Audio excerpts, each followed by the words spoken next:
Halo teman-teman investor semuanya. Jadi di kesempatan kali ini kita bakal coba update sedikit tentang Astra International Tbk, kode sahamnya ASII.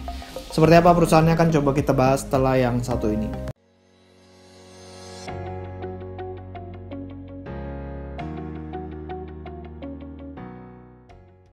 Nah ini jadi kita bakal coba lihat ya di laporan keuangannya di tahun 2020 yang kuartal 4. Di sini pendapatan bersihnya itu turun dari 237 triliun menjadi 175 triliun.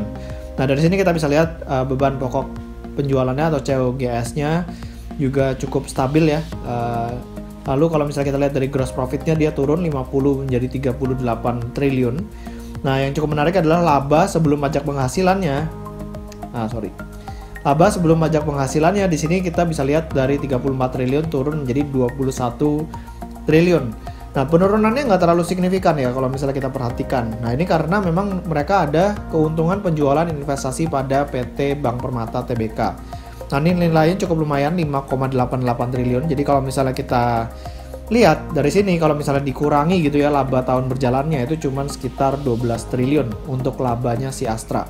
Jadi kalau misalnya turun lebih dari 50%, iya ya kalau misalnya kita perhatikan dari sini.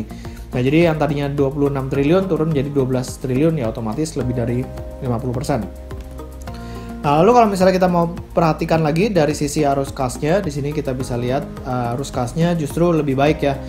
Naik dari 19 triliun menjadi 37 triliun. Jadi Perseroan ini masih bisa memanage arus kasnya dengan baik. Lalu mereka yang mereka lakukan adalah mereka melakukan pembayaran ya di sini ya. Di sini kita bisa lihat mereka melakukan pembayaran pinjaman jangka pendek mereka bayar, lalu utang jangka panjang mereka juga bayar. Mereka masih memanage untuk membagikan dividen sebesar 7,4 triliun. Nah, jadi kalau misalnya kita perhatikan di sini memang mereka bersikap konservatif ya untuk memantau kira-kira kondisi pandemi ini akan berlanjut atau enggak. Nah, jadi kalau misalnya kita lihat dari sisi kasnya di sini kasnya juga kita lihat meningkat dari 24,3 triliun menjadi 47,5 triliun. Dan kalau misalnya kita lihat dari piutang usahanya di sini juga kita lihat dari 29 mereka turunin menjadi 16. Jadi mereka lebih bersifat konservatif ya. Manajemennya juga oke. Nah, lalu kita bakal coba lihat dari sisi informasi segmennya. Nah, di sini kita bisa perhatikan. Oke, nah dari pendapatannya ya. Dari pendapatan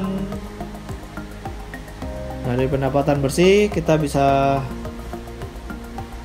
dari segmen. Oke, kita coba cari dulu di informasi segmen. Nah, di sini kita bisa lihat nih lebih jelas ya tentang Astra International bahwa otomotif, jasa keuangan, alat berat, pertambangan, konstruksi dan juga agribisnis. Nah, di sini kita bisa perhatikan otomotif ini turun ya. Karena memang penjualan mobil secara nasional kan turun karena pandemi. Itu yang tadinya bisa 104 triliun, pendapatan bersihnya itu turun menjadi 67 triliun. Nah, alat berat pertambangan, konstruksi, energi ini juga turun. Ya, di tahun 2020 dia cuma 60 triliun. Sementara di tahun 2019 itu 84 triliun. Nah, jadi yang cukup menopang itu sebenarnya bisnis agribisnis mereka. Dari 2,1 triliun laba brutonya itu naik menjadi 2,9.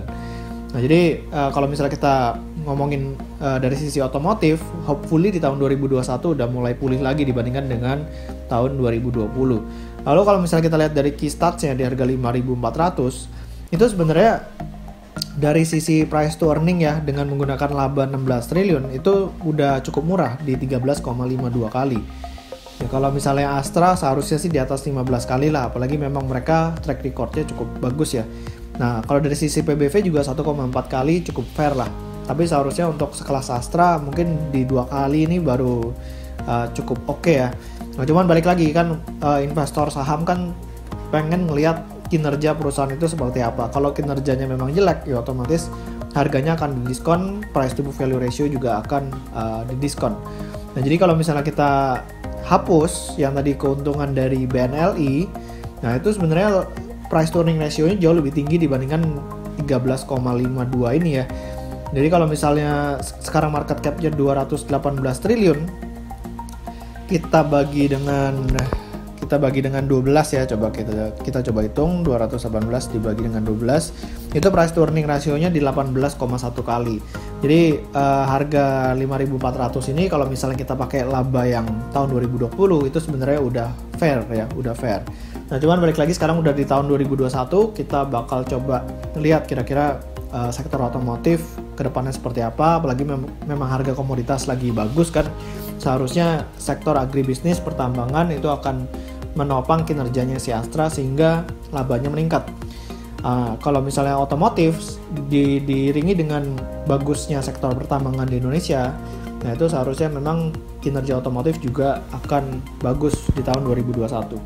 Oke, demikian dari saya tentang Astra. Semoga videonya bermanfaat. Jangan lupa buat di-subscribe YouTube channel saya dan juga follow Instagram saya di Pesan Saham. Sampai ketemu di video berikutnya. Selamat berinvestasi.